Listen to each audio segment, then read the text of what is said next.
welcome to the second session. The title is The Heritage and the Invention of New Identities. I will welcome our speakers, and the first speaker will be Ada Haidu. She will present a paper on Southern European countries at the turn of the century world exhibitions. Ada Haidu is art historian, assistant at the National University of Arts in Bucharest. She has a PhD degree from the same university, and she's a former fellow of the New Europe College in Bucharest. She is the author of 2 albums on the Art Nouveau and the national architectural style in Romania. She currently works at the creation of national architectural styles in Southeastern Europe, Romania, Bulgaria, Serbia, Greece, and Albania, by the end of the 19th and during the first half of the 20th century. She also studies in particular the representation of national heritage in the example of the Balkan pavilions at world exhibitions by the turn of the 20th century.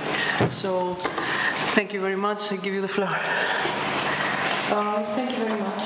When I gave the title of this paper, I was not sure which exhibition to choose, so I wrote... You need that. I'm sorry. Turn of the century. Talk only about the exhibition in Paris in 1900. And it's a work in progress. There's plenty of things which I still have to find out, and I will very much welcome any kind of suggestions. It has become a common trope in the academic literature to mention a relationship between the national architectural styles developed beginning with the second half of the 19th century in Romania, Bulgaria, Serbia, and Greece, and their Byzantine heritage.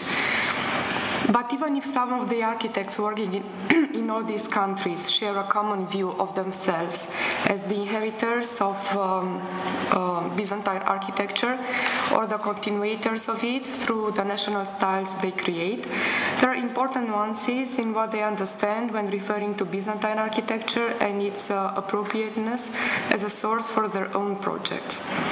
In a period when Byzantine itself was a nebulous notion, the elusive, fluctuating, sometimes overlapping manner in which East European architects refer to it, at the intersection of the Western view of the Byzantine and its local instrumentalizations, might shed light on both how an architectural style is conceived as being national and how it is seen by its contemporaries to succeed or fail in this attempt. I will focus today on the ways in which the Byzantine heritage was regarded as a suitable starting point for the creation of the pavilions representing Romania, Serbia, and Greece at the Exposition Universelle in Paris in 1900, and on the controversies around the architecture of the Bulgarian pavilion.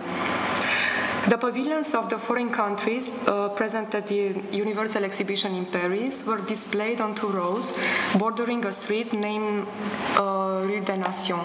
This is part of the street. These pavilions should have been designed so as to allow the visitors to identify as easily as possible what country they stood for.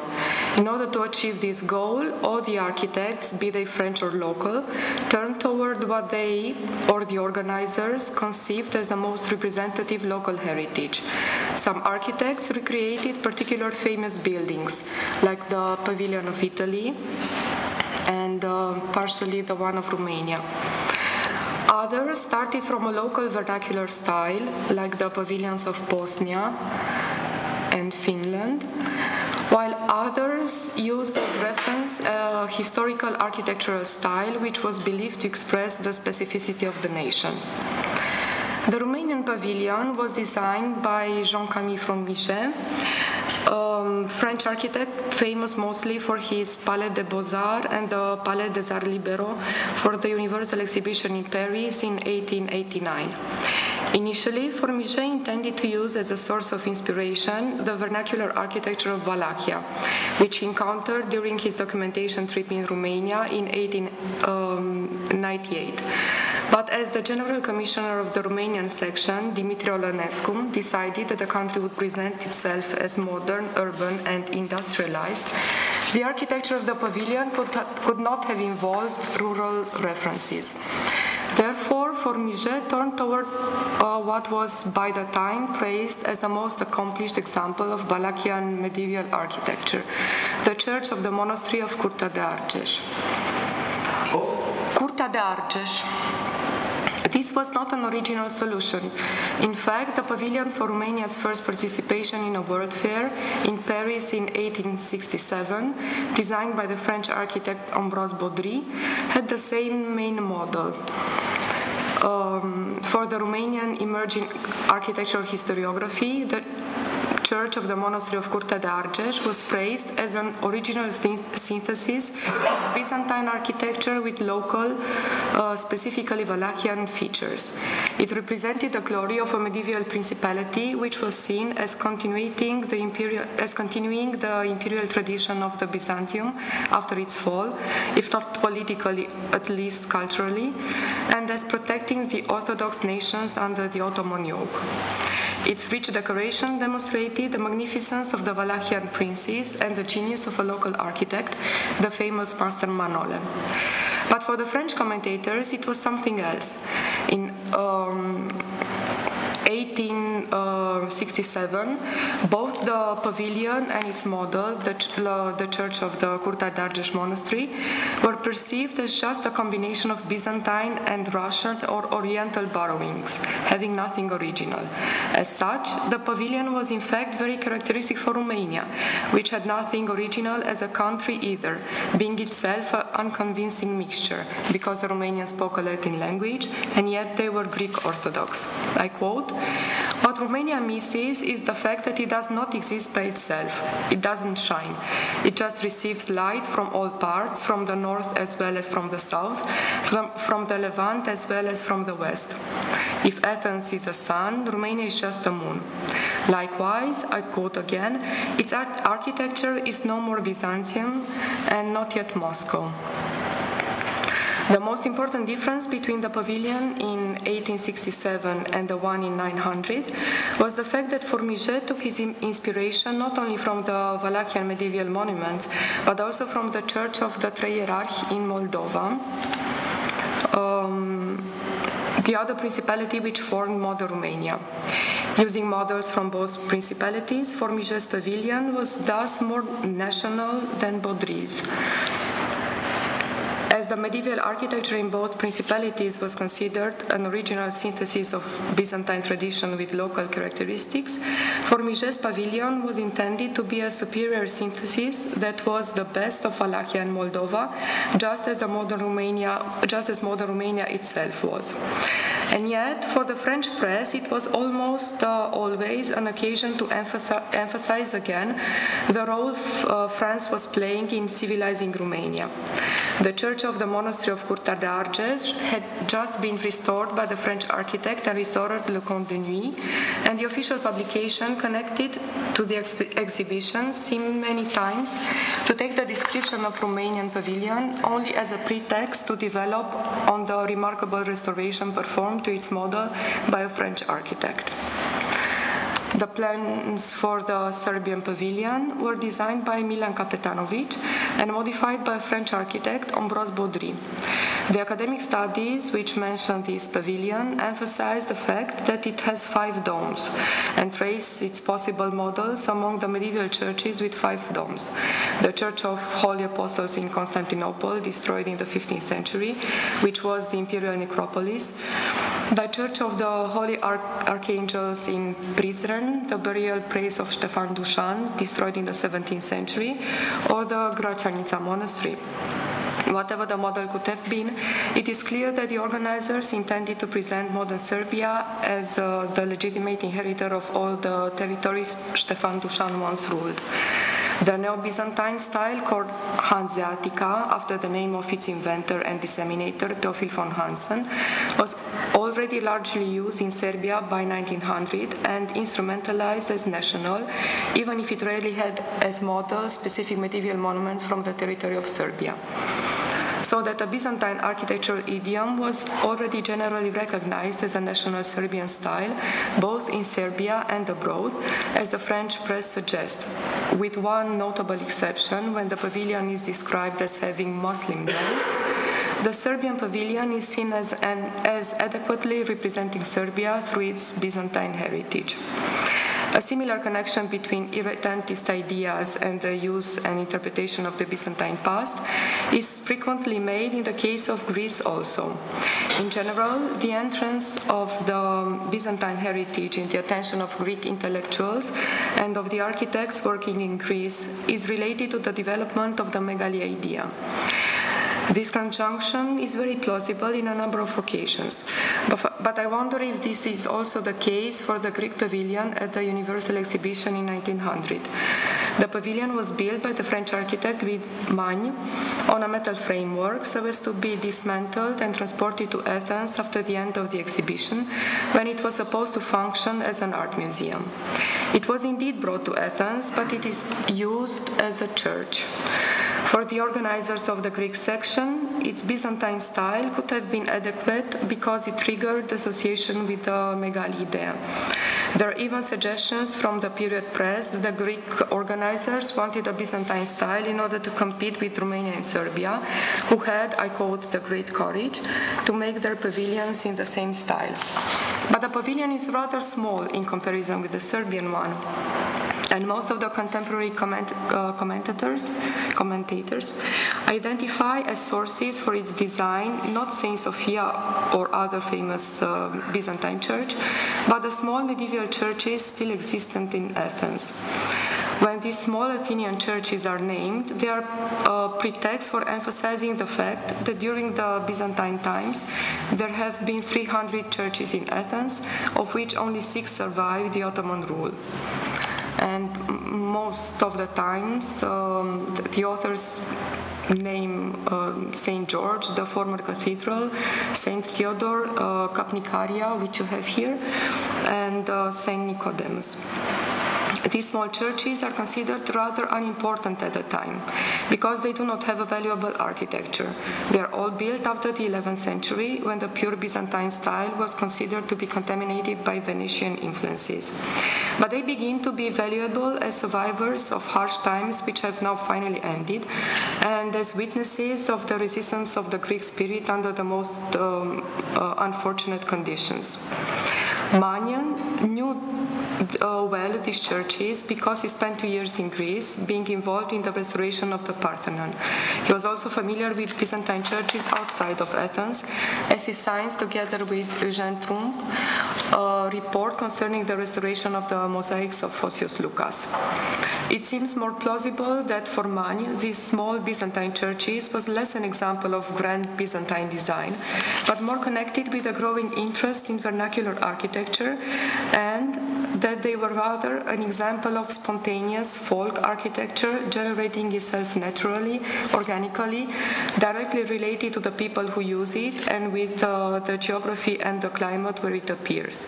As such, they were the most authentic expression of the genius loci, and therefore very appropriate to be the model for a Greek pavilion. As a professor of the École des Beaux-Arts, Magne insisted that the architects need to pay attention to, I quote, the habits, the materials, the climate of the place where a building has to be built. And the fact that the pavilion was to be transported to Athens after the exhibition might have contributed to his choice of these models.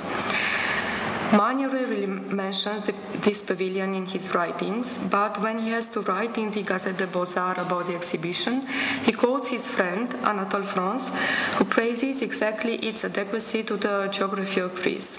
I quote, "What is to be acclaimed of this work is its material, precious or at least honest, a rare quality for an exhibition building. One can see its refined and brilliant colors, the sweet light blue and the red tones of the faience. One can admire how under the porch the marble of the white columns has vines of agate. The only thing missing is a wreath of laurel, some doves on the roof and on the dome, and the sun of Fatima." End quote. The French press is rather disappointed with the Greek pavilion, I quote, which could have been the reason for sacrificing the Greek style par excellence, this style forever beautiful that has immortalized Greece, and replace it with the Byzantine, which is also Greek but less national, end quote.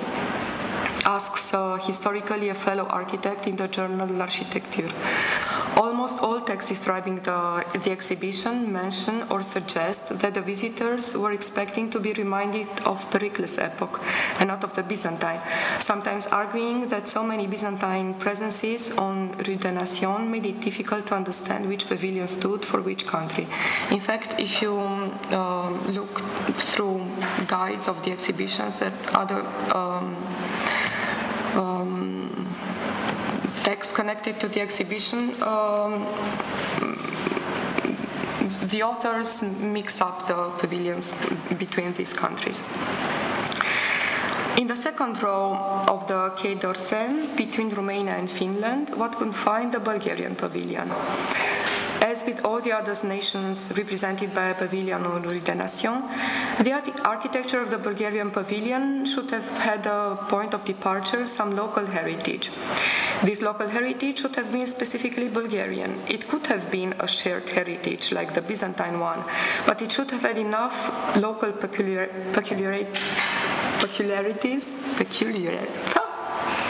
specificities so as to differentiate itself from the heritage present in other countries. The pavilion should have emphasized these specificities in order to be identified as being Bulgarian. But a few years before 1900, when the work for the pavilion started, identifying a heritage which could be considered specifically Bulgarian seems to be a difficult task. In 1897, the Bulgarian organizers opened a competition for architectural projects, and according to its rules, I quote, "The architect is free to use any style he wants. However, the Byzantine style will be preferred in order to remind of the local architectural motifs." The architects of these pavilions are the French Henri Saladin and Henri de Sevelange. I haven't found yet if there really was a competition or if the architects were appointed, so that I don't know yet if they were selected by the Bulgarian organizers or by the French Commission or by both. In a recent text about Bulgaria's participation at the Paris World Fair in 1900, I have encountered also the name of a Bulgarian architect, Nicola Lazarov, who apparently was involved as a consultant for the French architects, but unfortunately the author of the text does not mention any source for Lazarov's involvement. And from what I was able to find by now, period sources do not mention any Bulgarian architect. But in the Archives Nationales de France, there is a document from 1898 signed by the General Commission of the Bulgarian section, Petr Dimitrov, who demands to the French organizers that the facade decoration of the pavilion be modified so as to, I quote, characterize more clearly our national architecture. In the same document, an alternative solution is proposed for the distribution of the architectural volumes, and the language used suggests the fact that an architect could have been involved in the assessment of the initial project, but the name of the architect is not mentioned. So what could have been the Bulgarian heritage that Saladin and Sevelange were supposed to start from in planning the Bulgarian pavilion? In the encyclopedia of the exhibition, the author of the entry about the Bulgarian participation writes that one cannot recognize what the country of the pavilion represents because, I quote, according to the picturesque phrase of the adjunct commissioner of this foreign section of the exhibition, Mr. Maurice de Lafargue, its authors had a mission to make it Parisian. It seems that the architects of the pavilion had the idea to travel to Bulgaria in order to find inspiration in the monuments of the country for their first project. But this first project was just as being, I quote, in the purest Oriental style. I quote again, "The view of this project made the hair of the Bulgarian patriots stand on end. It seems indeed pointless to have lifted the Turkish yoke with so much struggle in a famous insurrection, to have been the real cause of the Russian-Turkish War, of the San Stefano Treaty, of the Congress in Berlin, and to end up affirming to the eyes of the nation, of the whole world, that this corner of the Balkans still bears the mark of century-long domination. The architect understood the disagreement of the Bulgarian organizer, so he modified the project, turning towards Byzantine art, I quote, with a very accentuated Russian mark. But the architect was wrong again. I quote, of course that the Bulgarians are Slavs and they have not forgotten the way what they owe to Russia. It is true that there has been a period of sulkiness and discontent from the part of the Russian government regarding the Prince Ferdinand when he came to the throne after the abdication of Prince Alexander of Battenberg. But since 3 years now, there has been reconciliation following the official recognition of the ruling prince. For a principality aspiring to a complete autonomy, still counting among the neighboring countries 2/5 of their nationals, taken away from its influence through the diplomatic system put in place at the Berlin Treaty, whose most beautiful results was transforming this region of the Balkans in a powder keg, which could put the whole Europe on fire, it can be neither a Turkish style nor a Russian style. While following back the course of the centuries, Thrace, Illyria and Macedonia, whose antiques form the richness of the museum in Sofia, could have supplied an architectural theme. This would have meant turning towards Greek art, and this could have also brought an unfortunate ethnographical conclusion. You understand then why, due to the lack of anything especially national, the Parisian style finally gathered all the votes, both in Sofia and in Paris, end quote. Quite often, this Parisian quality is identified in the French press and interpreted as a new style generously offered by the French to this new country, or as an architectural fantasy very appropriate for a young country of the roses. At times, the pavilion passes as being Muslim, and the journals explained that the organizers of the Bulgarian section had chosen this style because a large part of the Bulgarian population is Muslim. But most of the times, the pavilion is described simply as Byzantine. In the same time, for the Bulgarian intellectuals, this pavilion was a complete failure. The architect Anton Torniov writes, "Our pavilion leaves to the foreigners the impression that it represents a European colony recently saved by the Turkish oppression. The architectural ornaments and the decoration, together with the Turkish cupolas, and especially the red color of the outside walls, seems bizarre. Wouldn't have been easier and more simple to take the example of the Serbs, the Greeks, or even the Romanians? We really couldn't find a composition which would be similar to the Rila monastery or to another church," end quote. Around 1900, more and more importance is given to the Rila monastery, and it becomes a privileged example of Bulgarian Byzantine style. The selection of this monastery is, of course, motivated by the fact that it was built during the glorious epoch of the Bulgarian revival. However, the fact that it was possible to consider an 18th, 19th century building as a local Byzantine could have been facilitated by the fact that the Byzantine art itself was generally treated as fixed in an almost a temporal medievalness. So around 1900, there's no general agreement concerning what the Byzantine style could be.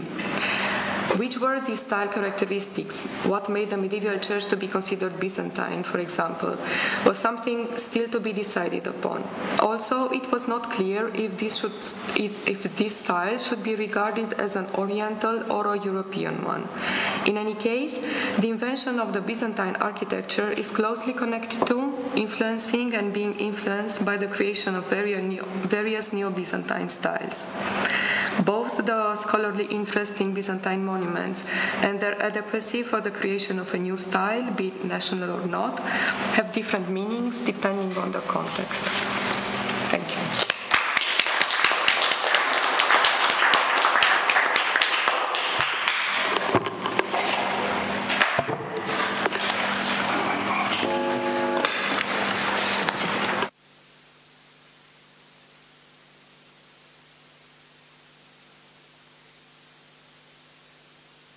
We have to change it. Thank you very much, Ada. It was very interesting to see how the quest of national purity and specificity was affecting architecture, and it still does, I am afraid.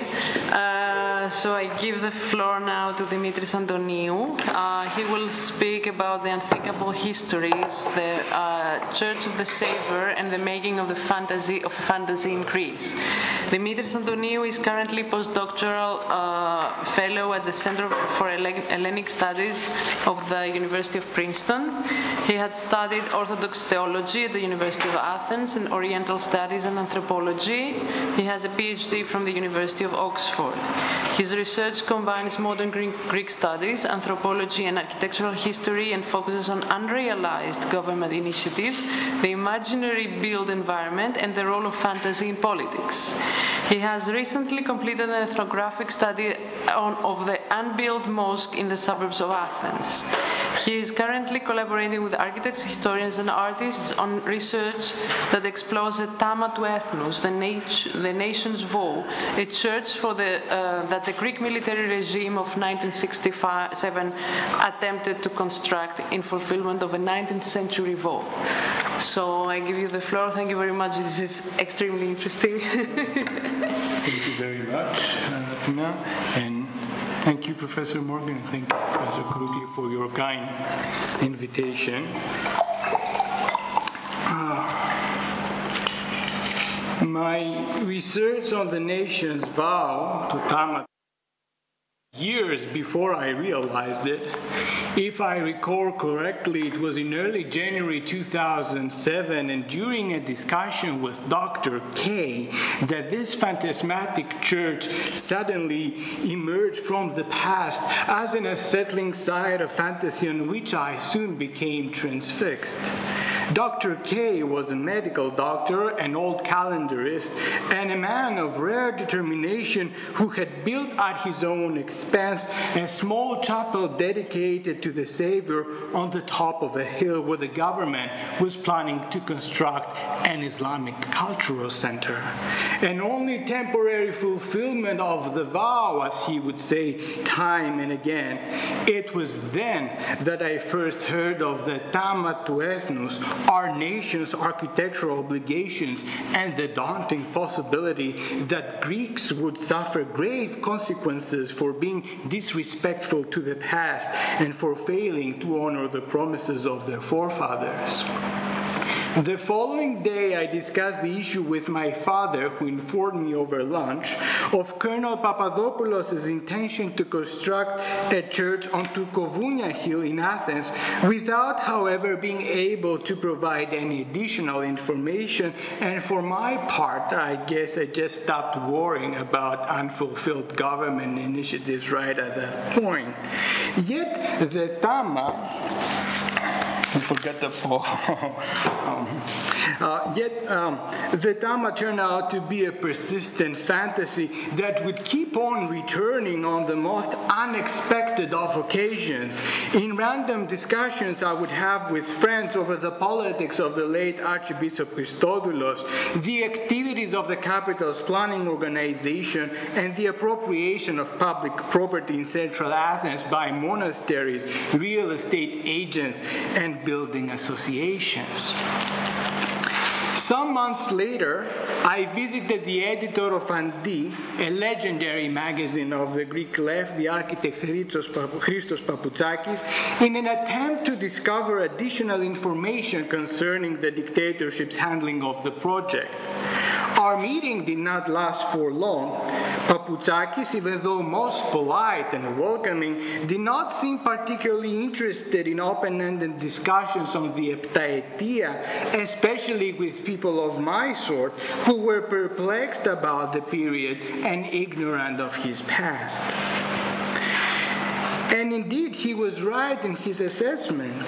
To this day, I remain very confused and find it immensely difficult to explore a divisive past that remains so intimately connected to the present. In any case, Papoutskakis gave me a photocopy of an article on the nation's vow that Andy had published in October 1974 and suggested that I purchase Kitsch Made in Greece. This was a volume he had co-edited in 1989 and which included a short article on the Tama with rare photographs of modernist architectural models submitted to the second competition that the military regime had launched in 1971 with the aim of building the vow. And I'm just providing you now sort of a picture of that model, and we can discuss this further in the Q&A session. Now, as I was leafing through the volume's pages, I came to realize that emphasis placed on kitsch as an all-embracing category aside, the junta-related contributions were characteristic of a distinct historical narrative concerning Greece's recent past. They promoted a particular periodization over any other possible attempt to trace continuities and discontinuities with the years preceding and following the coup d'etat, and thereby also promoted the idea that dates could mark historical time in the most definite manner. In this particular case, the implicit claim that the junta can have no prior history to its formal declaration has a clear decontextualizing effect that allows the military regime to be examined in and by itself, as they say, and to be placed outside history. Even though, for example, the volumes include several photographs from the infamous festivals of polemic virtue, public spectacles propagating the historical continuity of the Greek nation the regime was frequently organizing, there is no mention that in 1966, a year before the coup d'etat, a rather similar patriotic event had taken place in the exact same location. It is in this sense, I now think, that we read in Kitsch Made in Greece, and I quote, vulgarity, pomposity, militarism, and continually atrocious taste marked the events and language of the dictatorship of the 21st of April. Now, difficult as it is to disagree with these remarks, there are important questions that need to be posed. Did this atrocious taste, which according to the volume's editors infiltrated almost every domain of the regime's activity, appear suddenly the early morning hours of April 21st, 1967? That's the one question. What kind of truth do dates produce? Could the dictatorship have a non-dictatorial past? And what can the story of a phantasmatic building tell us about the making of public history and the place of silence, resistance, and complicity in Greece today? By way of introduction to the nation's vow, I would now like to briefly discuss the documentary The Comedy of the Junta, which was made by Elias Kanelis and was freely distributed by Tanea, a newspaper of the center-left, in 2010. As the title suggests, the documentary examines the comical aspects of dictatorial aesthetics and includes archival footage and a short interview with the writer Apostolos Doxiadis, son of the urban planner, on the story of the Tama. The latter discusses with a certain irony the colonel's revival of an old vow, the selection of Turkovounia for the Tama site, and the launch of several fundraising campaigns. He also scorns the fact that the project was never realized and suggests that its story speaks to the regime's inefficiency and possible corruption. Even though he is not surprised that the junta undertook such an initiative, we may infer, given his constant smile, that he considers the project hideous and that he has nothing but informed disrespect for Helleno-Orthodox initiatives of this sort. So provide you with a translation of what he said, and then we're going to watch the video clip. So I quote now I translate Doxiadis, the son. There was also the story, he says, of the nation's vow, which started, if I correctly recall, in 68, when we found out, to our astonishment, I don't think that any Greek will remember this historical detail, that it had been vowed by Kolokotronis that the big church of the Savior will be built as the nation's vow. And Papadopoulos, already then, I think, prime minister, dictator, chose the site for this to happen there on Turkovounia above Galatsi. Naturally, nothing happened, continues Doxiadis. Thus, the foundation stone was laid with some festivities, and there was lots of fuss around it. There were big fundraising campaigns, and I think that this was one of the first cases of raw corruption. Now, I need to do things in sync here. It doesn't work all the time, because I'm going to play the sound from the speakers in this computer while the image will be playing from that computer. I'll do it though, I promise.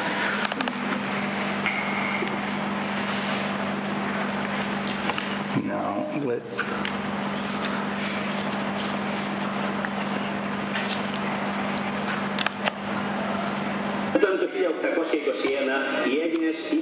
Wrong. Well...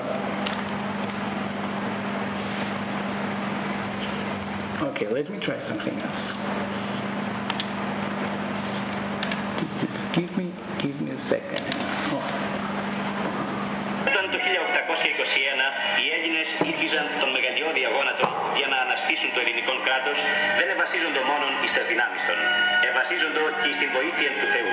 Είχαν τάξει τότε ότι όταν κάποτε η Ελλάς θα γίνει το κράτος ελεύθερων και οικονομικώς ανεξάρτητων, το έθνος θα ανοίγερε μεγαλοπρεπή ναών προς τιμήν του Σωτήρος. Από τότε παρήλθον 150 σχεδόν έτη, αλλά το τάμα του έθνους δεν είχε εκπληρωθεί. Την υπόσχεση της Ελλάδος προς τον Σωτήρα της Θεών υλοποιεί η Εθνική Επαναστατική Κυβέρνηση. Υπήρχε επίσης η ιστορία με το τάμα του έθνους που ξεκίνησε, αν θυμάμαι καλά, το 1968, που μάθαμε εκπληκτή, δεν νομίζω ότι κανείς Έλληνας θυμόταν αυτή τη μικρή ιστορική λεπτομέρεια, ότι είχε ταχθεί από τον Κολοκοτρώνη το να γίνει ένας μεγάλος ναός του Σωτήρος ως τάμα του έθνους, και ο Παπαδόπουλος, τότε ήδη πρωθυπουργός νομίζω, δικτάτορας, επέλεξε το χώρο εκεί στα Τουρκοβούνια πάνω για να γίνει αυτό, πάνω από το Γαλάτσι. Και φυσικά δεν έγινε τίποτα, δεν μπήκε, θεμελιώθηκε έτσι με κάποιο ταρατατζούμ, ας πούμε, και έγινε μια μεγάλη πασαρία γύρω από αυτό. Γίνανε έρανοι μεγάλοι και νομίζω ότι ήταν μια και από τις πρώτες περιπτώσεις ομής διαφθοράς. Ο Πρωθυπουργός κ. Γεώργιος Παπαδόπουλος, συνοδευόμενος υπό τον Αντιπρόεδρο της Κυβερνήσεως και μελών του Υπουργικού Συμβουλίου, μετέβη στο κτηριακό συγκρότημα σχολείων Δάφνης, όπου εκτίθενται τα προπλάσματα και τα σχέδια των έργων για τον ναών του Σωτήρος, των ναών του Τάματος, τα οποία έτυχαν του πρώτου, δευτέρου και τρίτου επέτεινου. Σκοπός της επισκέψεως αυτής ήταν να είδουν ο κύριος Πρωθυπουργός και οι συνοδεύοντες αυτών αντιπρόεδροι και υπουργοί τα προπλάσματα και τα σχέδια αυτά, να ενημερωθούν από τους κατασκευαστάς των και να ακούσουν τις απόψεις των μελών της Επιτροπής Κρίσεως. Όπως εδήλωσε ο κύριος Πρωθυπουργός. Let me return to the PowerPoint presentation. Good. Right. Okay.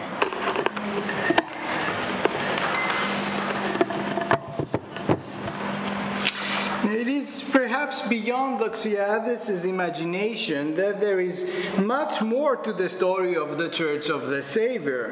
In fact, his narrative and Kanelis' incorporation of it is typical of popular knowledge concerning the nation's vow today.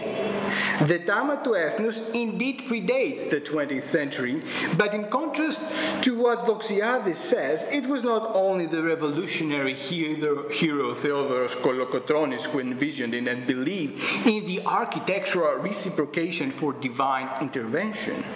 In reality, all participants of the Fourth National Assembly of 1929 pledged to construct an Orthodox cathedral in return for liberation from the Ottomans at the suggestion of one of the most seminal figures in the history of the Greek state. Count Ioannis Kapodistrias, a prominent European diplomat and the country's first governor, was the convener of the National Assembly and the one influencing its decisions. We may thus venture that he was the first to conceive of the construction of the Tama in the newly established state, given his deep belief in orthodoxy and his keen interest in the formal expression of Greek gratitude to God, already expressed in the construction of a small chapel dedicated to the Savior on the island of Aegina in October 1828 as part of the orphanage. Kanellis' documentary combines archival footage from the Tama's groundbreaking ceremony with a newscaster from the period reproducing almost verbatim the Assembly's 8th resolution of July 31st. Yet the documentary makes no mention of a crucial detail. Right from its inception, the nation's vow was inextricably connected to yet another phantasmatic edifice, this one dedicated to the Philhellenes who sacrificed their lives for Greek independence and whose names, according to the Assembly's decision, would be inscribed on, and I quote, a memorial to be erected in the Church of the Savior. In other words, I am suggesting that every examination of the nation's vow necessitates the parallel study of another lieu de phantasme and vice versa. This becomes particularly apparent in the historical record, which shows how each imagined structure would in turn engulf the other during different periods. As Theodora Markatus's research on the proposals of the Pan-Hellenic War Heroes Memorial of 1821 brings to our attention, the call for an artistic competition for the construction of the memorial, as it became known in 1929, states, "This memorial, which will perpetuate the nation's gratitude towards the heroic redeemers of the homeland, is established first and foremost for the praise of God, with whose contribution the whole liberating struggle was crowned victorious. It will be established in the center of the Arios plain, amidst plantation and copses, and could be of circular, quadrilateral, or polygonal shape." And here's the interesting information. Inside, it will have a type of temple according to the resolutions of the National Assemblies, with the altar in the eastern side. So what I'm proposing here is that this is the nation's vow hidden inside the War Heroes Memorial. But had Kanellis known all that, he would have had to investigate this other side of fantasy sufficiently documented, where the names of Greece's most important politicians, artists, and intellectuals make an appearance that would undermine Doxiadis' implicit claim that the nation's vow was rediscovered in the 20th century by the military regime. Furthermore, Kanellis would have to address the fact that the junta was certainly not the first government to attempt at, but fail in the materialization of this initiative. Like so many other public projects, this ambitious enterprise was repeatedly proposed, legislated, postponed due to a lack of funds during the 19th and 20th centuries, and involved prominent figures of Greek public life, such as, only to give you a few, Viceroy Count Armansperk, King Otto, Theophilus Hansen. This is how Hansen imagined the vow, and eventually this design was later used, he suggested, for the construction of the Catholic metropolis, but originally this was supposed to be the Church of the Savior, which would also function as the capital's cathedral. So it was Theophilus Hansen, his assistant at the time, Ernest Schiller, Alexandros Zaimis, Dimitris Vikelas, Eleftherios Venizelos, Archbishop Chrysostomos I, Archbishop Chrysostomos II, just before the junta, and so on. Despite the fact that even a superficial study of the corpus reveals the enterprise's long history, the public discussion of the issue since 1974 seems to assume that the junta revived the long dormant project in the 20th century, as the military regime itself might have wanted people to believe. Many journalists in particular claim that it was Stylianos Patakos and Georgios Papadopoulos, or even the latter's second wife, Despina, who suddenly remembered the old promise that the Greeks had made to God. For them, the revival of this initiative in the 20th century could reflect the architectural aspirations of only a kitsch military regime and could involve only a few marginal architects whose work would necessarily be hideous. In the words of the art critic Dimitris Raftopoulos, who wrote the article on the Tama in kitsch made in Greece in 1989, and I quote, "It could not have been otherwise." And I want us to reflect on this proposition that it could not have been otherwise. So it is this last phrase that I would now like to discuss by presenting two statements that indicate an encounter with an unthinkable history. And by this term, I do not mean, as Triot would, that the junta was unthinkable at the very time it was occurring, or that the segment of the Greek population had no adequate instruments to conceptualize reality. Rather, I want to problematize the axiomatic correlation between aesthetics on the one hand and dictatorial politics at work in the discourse of particular narrators, and claim that the unthinkable in this case assumes the form of a certainty. The Tama cannot possibly have a long non-dictatorial history that moreover involves prominent figures in the canon of modern Greece. The first statement is taken from the article that Papoutsakis had given me, entitled "Cripples, Blind Men at the Church of the Savior, Κουτσί στραβή στο ναό του Σωτήρα," published in Andi on October 19, 1974. This article aims to narrate a short history of the endeavor, shame the architects who participated in the architectural competitions, mock the language used by the regime to describe the project, and satirize the colonel's visions for the capital city by means of a comical drawing by Medis Bostanzoglou. What I want to focus on, though, is the article's assertion that the idea of the Tama was born during the dictatorship, and that architects participating in this endeavor must have been of similar constitution to that of Georgios Papadopoulos. There was a need that Greece be rescued from communists, so came to power the Black Letter Day, Papadopouloses, Patakoses, and Ioannidis. But since all of that happened through divine will, and certainly not because the CIA decided so, the new theocratic empire, namely Greece of Greek Christians, had, and this was entirely evident, to acquire a new Hagia Sophia of her own. Thus, the Tama was born. In a similar vein, and despite the complete lack of any relevant evidence, the journalist Lena Papadimitriou also discusses Despina's supposedly crucial role in the project, using kitsch again as an old descriptive category. In an article entitled "The Kitsch of the Junta," and published in Tovima in 2007, the author describes Mrs. Papadopoulos as the epitome of unfortunate style. As one black and white photograph included in the article implies, her clothes and the objects she seemed to admire were of questionable taste. Thus, the conclusion at which many others have also arrived. A kitsch architectural initiative, such as the nation's vow, can reflect only the aesthetics of an undemocratic regime and can be explained by the influence of a dictator's tasteless wife. This is from Papadimitriou's article, okay? One of the most grandiose visions of the 7 years of the military regime, the Tama, was the personal longing of Despina Papadopoulos herself.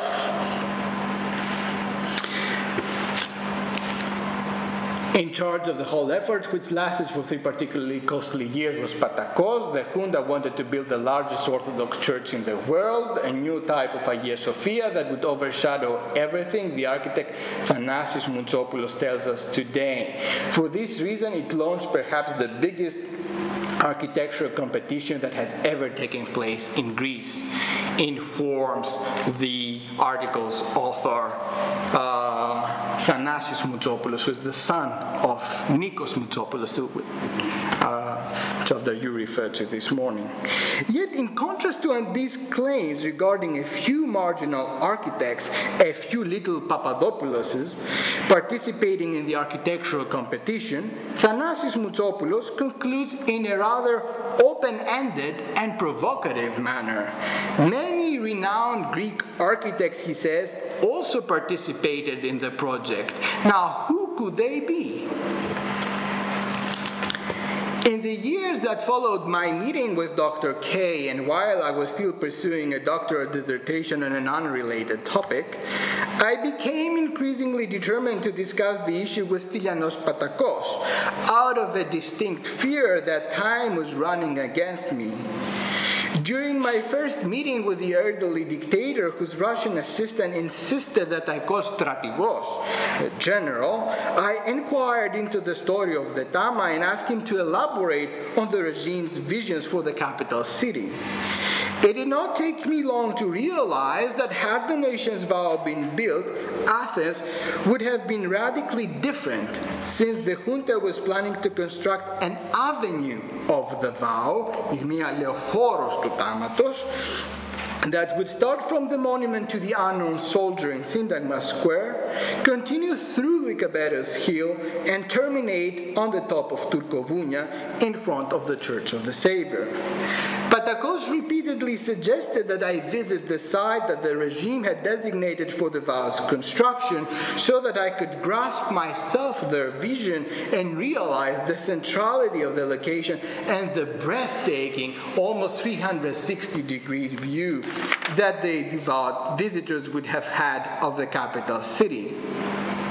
And I did, of course. So this is the view from the site the regime had designated for the construction of the Church of the Savior, also known as the nation's vow.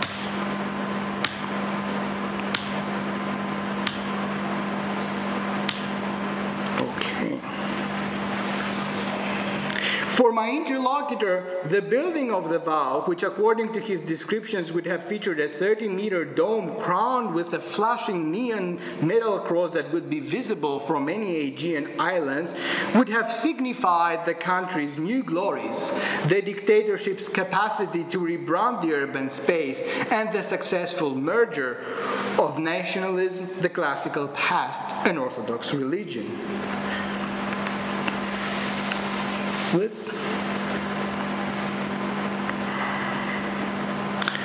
Let me play this audio file for you.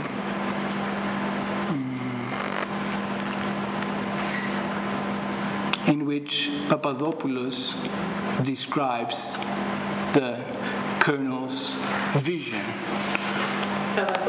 Patakos, ναι.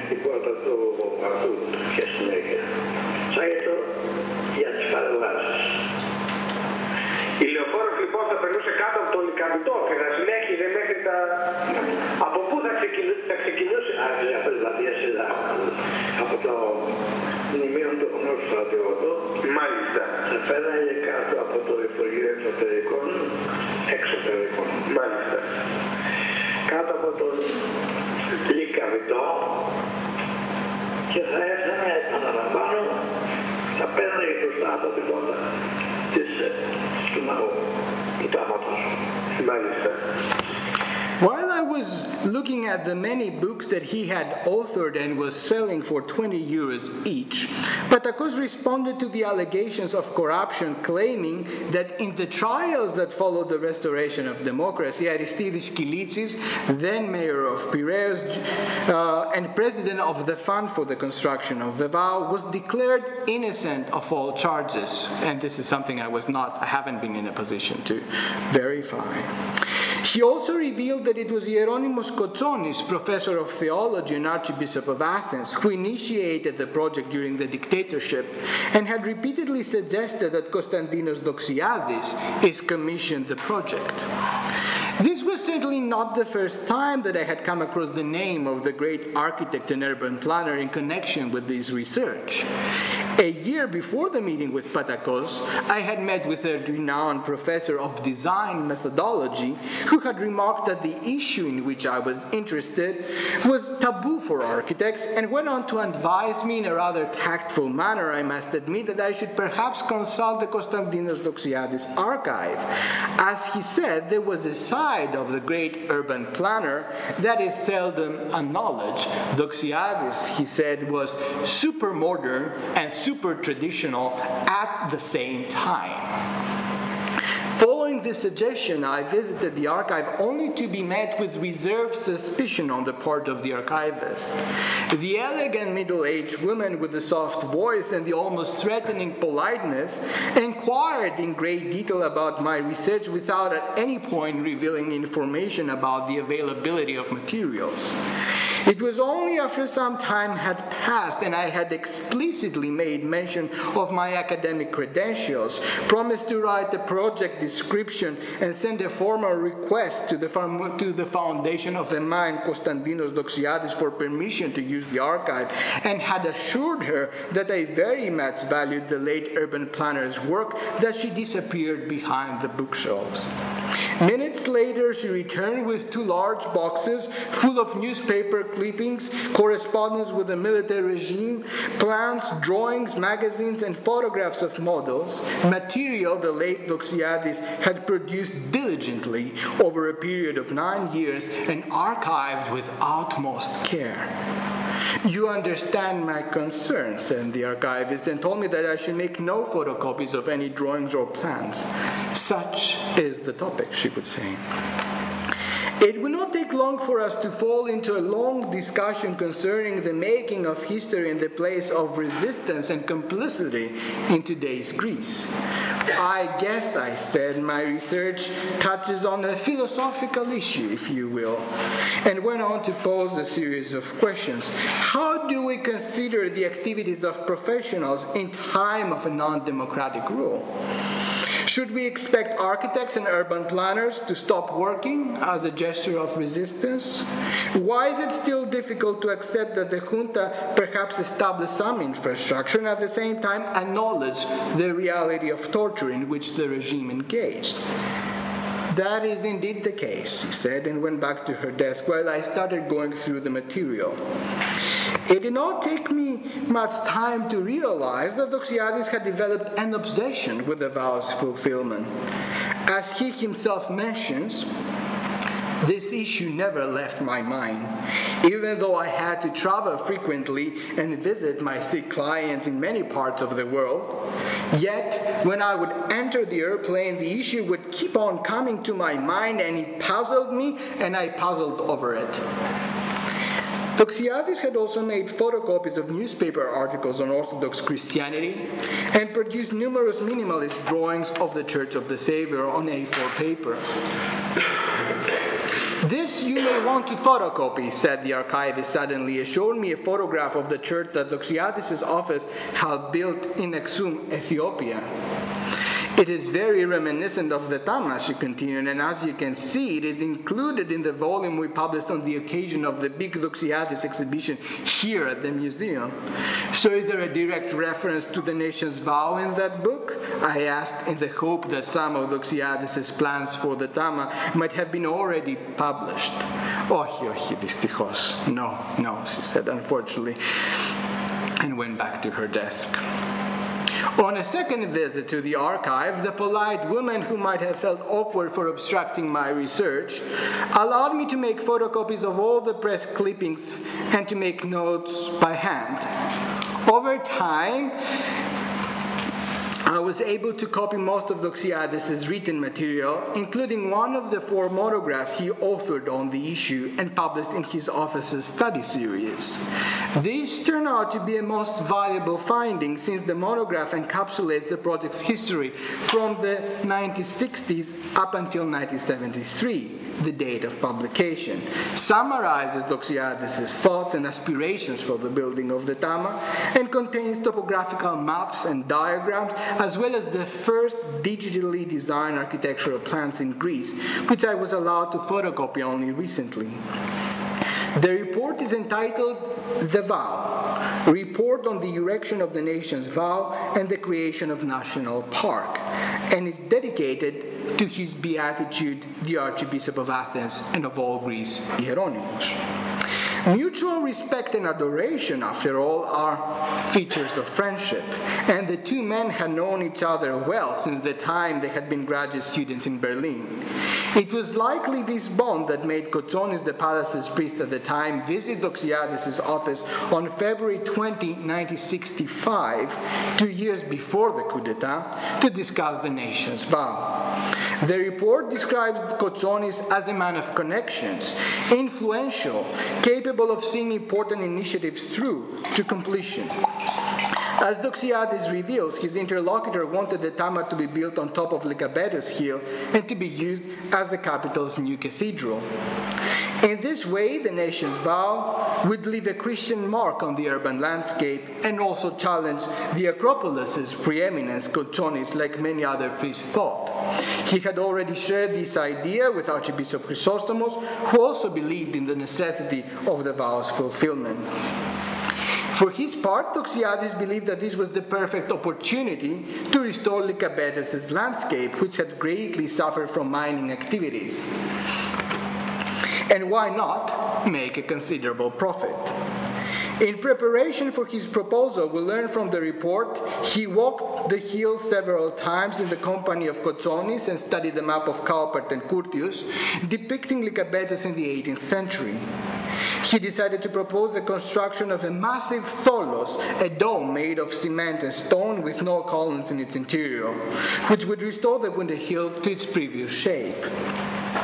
Yet, what Doxiadis considered landscape restoration, many regime officials regarded an abomination to the environment. Despite Kotsonis' and Stylianos Patakos' enthusiastic support of the urban planner's ideas, the junta finally chose Turkovounia as the location for the Tama's construction and eventually launched 3 unsuccessful architectural competitions, which involved some of the country's most prominent architects and academics such as Spiros Marinatos, Ioannis Vikelas, Nikos Moutsopoulos, Kostas Biris, Alexandros Tobazis, and so on, either as participants in the competition or as members of the search committees. For the urban planner, the launching of this competition was an unfortunate development that could only delay an important enterprise. He wanted the government to hire him without consulting other architects. After all, says Doxiadis, and I quote, "None of the documents that humanity nowadays respect was the outcome of the competition." Think for a moment, says Doxiadis, what would have happened had Pericles decided to launch a competition for the Acropolis and the Parthenon? Only a few months ago, on June 8, 2012, the Holy Synod of the Church of Greece announced its intention to at last construct the Church of the Savior, thus making explicit the significant place this site of fantasy occupies in its institutional memory and the national imagination. This new initiative comes on top of several previous decisions concerning the fulfillment of the nation's vow and help us understand how problematic certain discussions of Greece's dictatorial past have been, especially when perpetuating the claim that the Tama could only have been the kitsch project of a military regime. As they have shown, it was not only the dictators Georgios Papadopoulos or Stylianos Patakos who were fascinated by the vision of a magnificent church dominating the capital's landscape. In fact, many prominent figures of Greek public life have repeatedly suggested the fulfillment of the vow over the last 2 centuries. How is it possible for this knowledge to find no place in the public history of the dictatorship of April 21st? If we accept that an easily accessible archive already existed, why wasn't its material probed to produce new narratives? What determines the lines along which stories of our past are produced? The story of the nation's vow in many ways embodies the ambiguities of history. It raises important questions concerning the dynamic interplay between what Triot calls the two sides of historicity, socio-historical processes relating to a historical actuality on the one hand, and narratives about them on the other. To help us understand how this distinction operates in narratives of the Dhamma, I suggest that we ask, how much can we reduce what happened to what is said to have happened? What kind of configurations of power do, for example, Andy's writing on the junta reflect? And what sort of silences do they obscure? The works of Christos Papoutsakis, Dimitris Raftopoulos, and Ilias Kanelis that I examined in this presentation were products of their time. They reflected new political realities as created by the restoration of democracy, the unobstructed access to media. They also speak of the way the making of history involves a variety of narrators whose analysis nonetheless do not necessarily destabilize the national macro-narrative of a heroic nation fighting for freedom and democracy throughout the centuries. In this way, a very narrow discursive framework was created in which personalities like Konstantinos Doxiadis could not figure in all their complexity. Even though he is now too important to be relegated to the background of history, only some aspects of his character and biography could support the new accounts of the dictatorial past. It is in this sense that I would like to think of the structural production of silence that operates at various levels and results from various configurations of power. It is not my contention that the individuals I have examined were deliberately distorting history. After all, history itself is made of silences. Yet their narratives were conditioned by a deep belief that things could not have happened differently, and depended on absences, voids, and omissions of different quality and connotative value. The silencing of the memorial of 1821 by certain historical accounts of the Dhamma is by no means similar to the silencing of Konstantinos Doxiadis' relation to the military regime in his biographies, or the decontextualizing examination of the junta through concepts like kitsch, or even the peculiar father-son pattern that emerges in my accounts. It is these subtleties of the past that my research on the nation's vow attempts to bring to the fore through the projection of special absences, the imaginary church, onto theoretical domain, silence. Through this analytic framework, I want to believe we might be able to take the stories of phantasmatic buildings as vantage points to think of the uneven exercise of power and the various ways it contributes to the making of public history. Thank you.